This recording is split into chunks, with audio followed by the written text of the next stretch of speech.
किसी भी देश की पूरी ताकत के लिए उसकी आर्मी के साथ साथ उसकी नेवी का भी मजबूत होना कितना ज़रूरी है, ये हमें 23/10 के हमले से अच्छी तरीके से मालूम पड़ता है।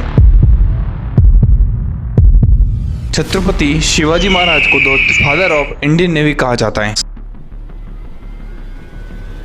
17वीं शताब्दी में ब्रिटिश, यूरोपीय और डच विदेशी आक्रमणकारी थे। वो भारत पे कब्जा करना चाहते थे। समुद्र का रास्ता इनके लिए एकमात्र तरीका था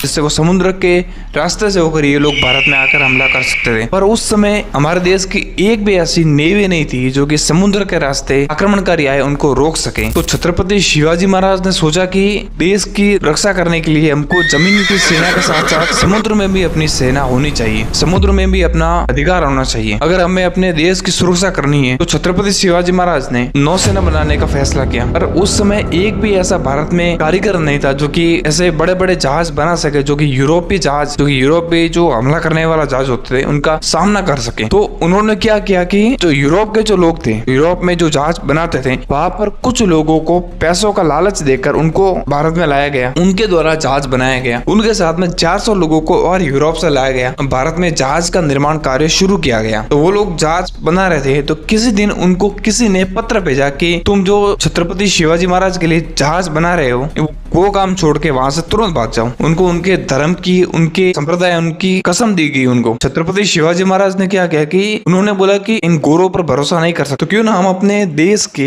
हम अपने इलाके के कुछ युवाओं को इकट्ठा करें और ये लोग कैसे जहाज बना रहे हैं उन्हें देखने के लिए, उन्हें प्रशिक्षित करने के लिए हम उनको वहां पर भेजे और उनको हम अपनी तरफ से सैलरी देंगे। फिर जितने भी वहां के जो युवा लोग थे उन लोगों को बुलाया गया और जब वो यूरोपीय लोग जहाज बना रहे थे उसके साथ में उन लोगों को भी रखा गया और वो लोग देखते थे। तो जैसे ही फिर वो लोग भाग के चले गए, उनके अंदर वो बात फूट गई कि हमको कैसे भी करके यहाँ से निकलना है। तो रातों रात तुरंत के तुरंत वो लोग सब लोग निकल गए। 400 के 400 लोग एक बोट में सवार होकर निकल गए तुरंत। सब लोगों को चिंता हो गई कि उनके जितने भी कमांडर वगैरह थे, उनके सेनापति थे, उन सब लोगों को चिंता हो गई कि ये बात छत्रपति शिवाजी महाराज को कैसे बताएं कि उनके जो कारीगर थे, जो उनका जहाज का काम कर रहे थे, वो काम बीच में छोड़ के भाग गए, काम आधा छोड़ के भाग गए। पर उनको बात बतानी थी। उनको बात बताई तो उन्होंने कहा कि जितने हमारे जो युवा लोग थे जो काम सीख रहे थे उनको सबको बुलाया गया और उनको बोला गया कि क्या तुम लोग इस बचे हुए भागों से इस जहाज को पूरा कर सकते हो? तो उन्होंने बोला कि हाँ महाराज, हम कर सकते हैं। तो फिर आगे की तैयारी पूरी हो गई और जो जितने भी बाहर के लोग थे, यूरोपीय लोग थे, वो इस चीज पे मजाक बना रहे थे। शिवाजी महाराज ने जब जहाज का निर्माण कार्य शुरू कर रहे थे तो वो लोग मजाक बना रहे थे। तो जब ये निर्माण कार्य पूरा हुआ, इसके लिए छत्रपति शिवाजी महाराज ने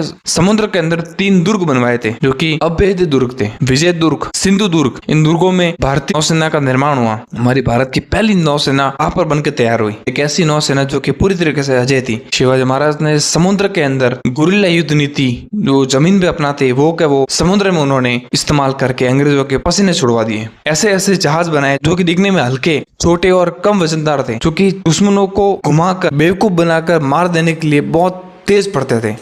गुरिल्ला युद्ध नीति में वो जहाज पूरी तरीके से एक्सपर्ट थे। वो दुश्मनों को चकमा देकर तुरंत समुद्र के अंदर भाग कर छिप जाते थे, अदृश्य हो जाते थे। ऐसे जहाज छत्रपति शिवाजी महाराज ने बनाए। और जब यूरोपीय जहाज वहां पर आते थे तो उनको हर तरीके से चारों तरफ से हमला करके उनको घायल कर देते थे।